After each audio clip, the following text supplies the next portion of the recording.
Well, it's the Q&A session. You asked the questions. We're going to provide some answers today.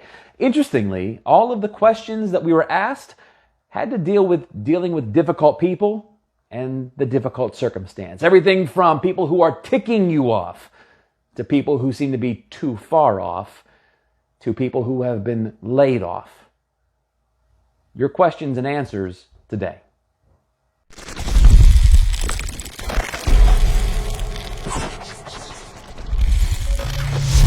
And our first question comes from Rachel. Rachel writes, I cannot stand my family anymore. I can't put up with their... What do I do? How much longer of this do I have to take? What would you say? Well, I don't know, Rachel, but you're in good company. If we're not feeling those types of feelings all the time, we're certainly feeling those sentiments some of the time and with sometimes very specific people. If you notice, when I first started making these videos during the quarantine, I had started up in my dining room. I had started working with my kids around, my wife around. Well, take a look around. I'm no longer there. And that's not just a coincidence. Each day I made sure to move a little bit further away. The problem here is a principle called the compounding effect. The compounding effect is when you view people or situations through a very particular filter. You come to the situation, the conversation, whatever it may be, with a particular bias or presupposition, fancy word. But basically, you read into the situation. They make a comment. Instead of it just being a neutral comment, you take it as a negative comment. And you anchor it back to this premise that you had before the situation even happened. So you got to be careful of this compounding effect because it just amps up the rhetoric. It just amps up the feelings that you feel based on what they're doing now, which could be completely benign. But you read into it because of what you think they may be meaning. How do you overcome the compounding effect? Well, you can combat it by trying to see people as having the best of intentions. Or you know what, even if you don't want to go that far, maybe it's just not having the worst of intentions. Very few people act with malice all the time. Are people mean? Yes. Can people be belittling? Yes. Are they that way all the time? I don't think so. I think statistically that would be very improbable. So maybe try to read a little more neutrality into people's actions and words and stop compounding the effect of whatever it is that you think they mean. Is it going to be tough? Oh, it's going to be tough. But try to see situations as neutral, if not in the best intentions. Okay. Next question. Jesse writes, do I reach out to my coworker who was laid off? I don't know. How do I reach out to them? Should I reach out to them? What do you say? Good question. Well, be very careful here. Is it an awkward situation? Absolutely. If you're still working and they're not working, it's weird if you reach out. Don't let that stop you from reaching out. You have got to think long-term, big picture on this. Consider that you and everyone else who is alive today has a perfect track record of surviving 100% of every bad day they've ever had. They have a perfect track record.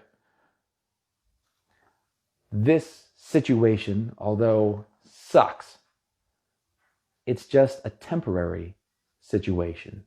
Now, temporary is a loaded word, right? Well, how long is temporary? I don't know. But it's going to be something that you get over like you have every other situation and time in your life if you're watching this today. So you need to think big picture here. What happens if you don't reach out to them? What happens if you don't say anything? Well, eventually we're going to be on the other side of this crisis.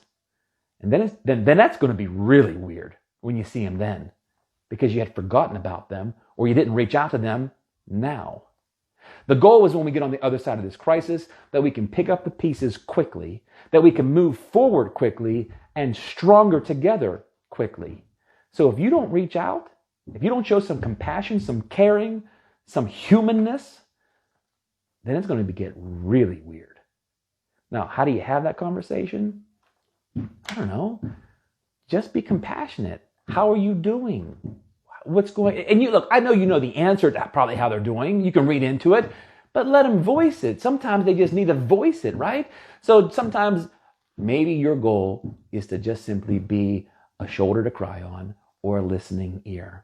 And maybe the only thing that you have to offer is time for them to vent. But actually, you have a lot more to offer than just listening. I bet you know people. I bet you are aware. There's people knocking on the door already, right? There's the compounding effect that's just frustrating me. Why is my child bouncing a ball on the floor? Anyhow, don't worry about that. Okay. Hey, stop throwing a ball around. I'm trying to make a video. Raleigh? Who's throwing a ball? Your mother's not going to like that.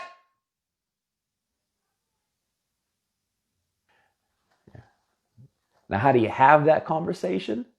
Well, it is a little weird. You probably know what they're going to say or how they're feeling, but maybe that's what you need to be then, is that shoulder to cry on, that ear that just listens. But actually, you have a lot more to offer than just a listening ear.